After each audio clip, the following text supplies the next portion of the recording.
What's going on, bottom line viewers? It's Mitch here for your recap of Thanksgiving football on November the 24th, 2016. We're talking about the Lions and the Minnesota Vikings, the game for first place in the NFC North. I'm going to go over my game notes as well as the statistics in the game. The Lions pull out another fourth quarter comeback right at the end where Matt Stafford and the boys get the victory over the Vikings due to a Darius Slay interception. I'll talk about that decision to really pass the ball on that third down if you're the Minnesota Vikings.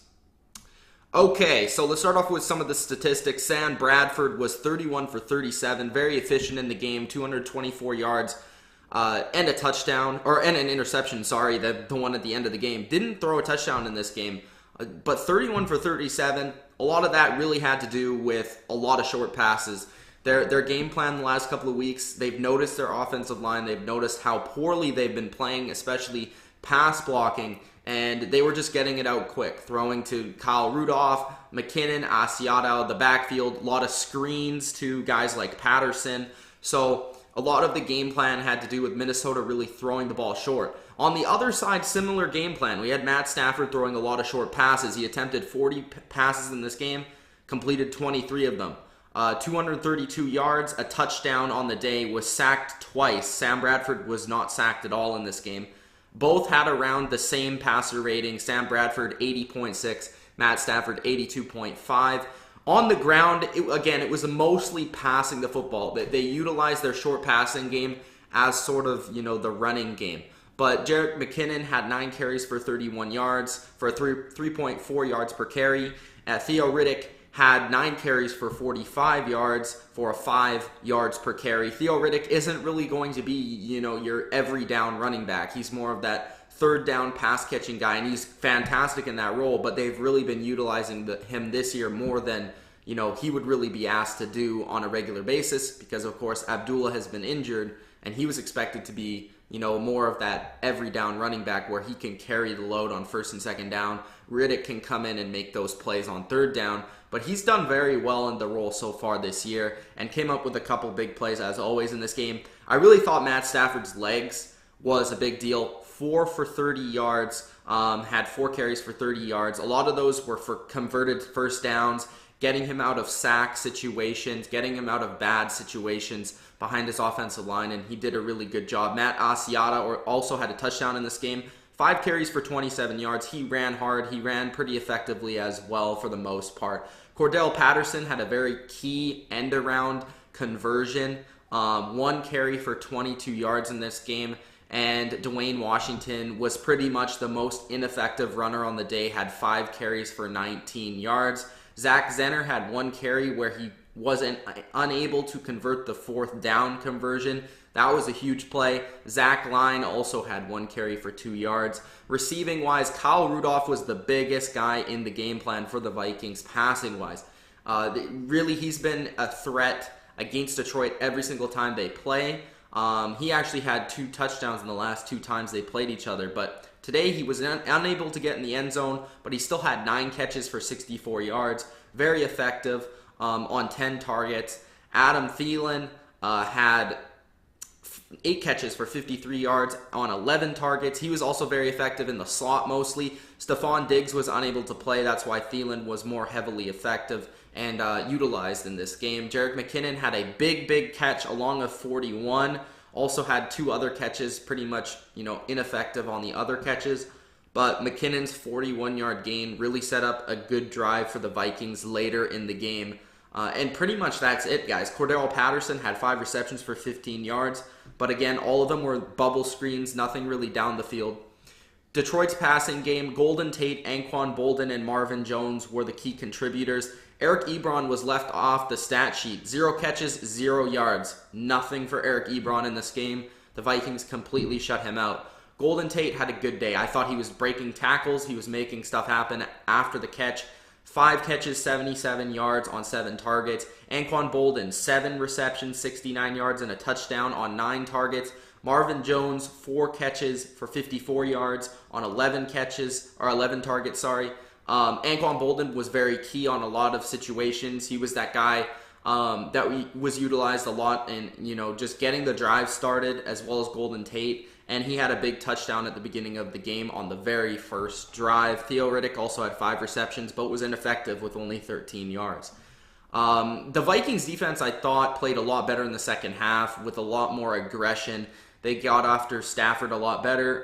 They had 2 sacks in this game, half a sack by Sandeo and half a sack by Hunter, and a full sack by Anthony Barr. Anthony Barr is one of the best linebackers in the league.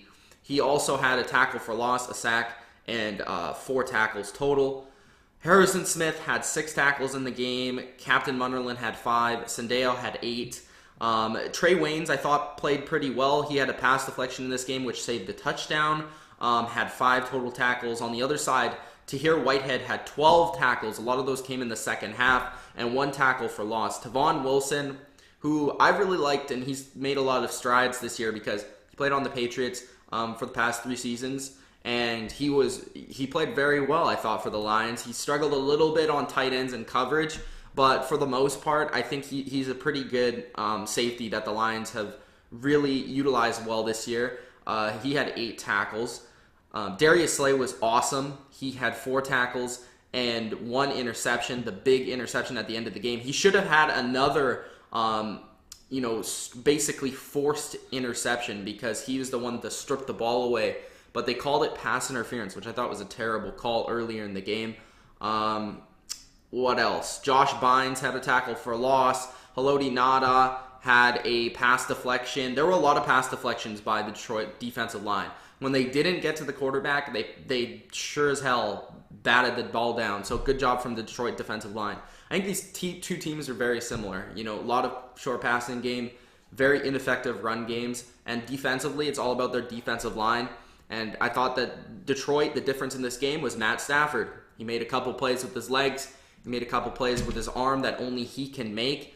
And that was the difference truly in this game, Matt Stafford's ability to make plays. Let's go over my notes a little bit. I thought the Lions' first drive was very indicative of what would happen later in the game. A lot of short, quick passes underneath. They were running the ball to set up the play action down the field to get the big play. There were some unreal just throws by Stafford to get out of pressure and throw sidearms and to get into the end zone. They had a great play there by Matt Stafford. There was a lot of targeting to Kyle Rudolph on the offensive side of the ball for the Vikings. A lot of quick throws as well, just trying to get their offensive line protected because their offensive line's been really, really bad. A lot of quick throws to screens and stuff.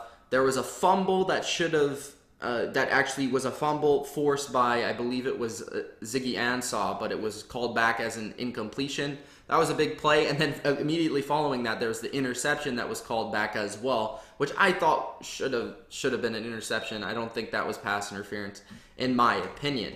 And then that led to an Asiata 5-yard touchdown, so that could have totally changed the game because it was actually like a 70-yard return by the guy that intercepted it.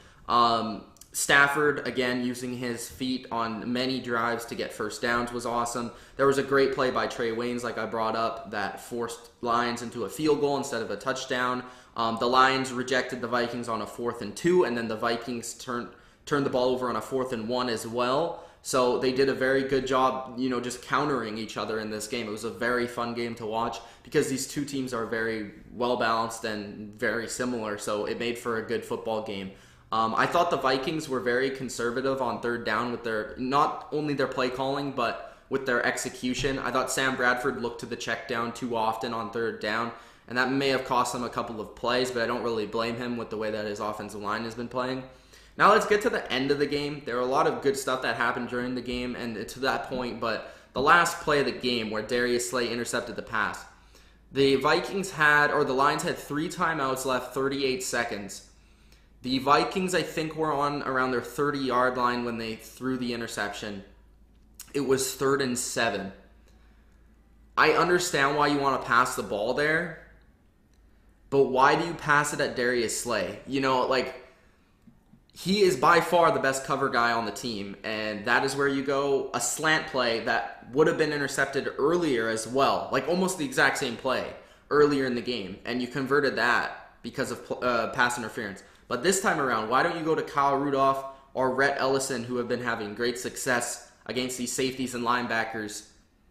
Doesn't really make sense to me. I understand that you're afraid of Matt Stafford to get the ball, but also look at your defense has been playing very well. I understand you want to be aggressive in that situation. I just think I would have went to somebody else other than against Darius Slay. I just think that's a terrible matchup for you either way. You don't have Stephon Diggs out there. I would have went to Kyle Rudolph pretty much no matter what in that situation.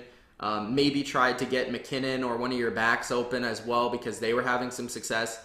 I just don't understand why you're attacking Darius Slay in that key situation. He's been clutch this whole entire year. So that's my recap for the Vikings and Lions on Thanksgiving. Football, 16-13. Lions take it. They control the NFC North and control their own destiny.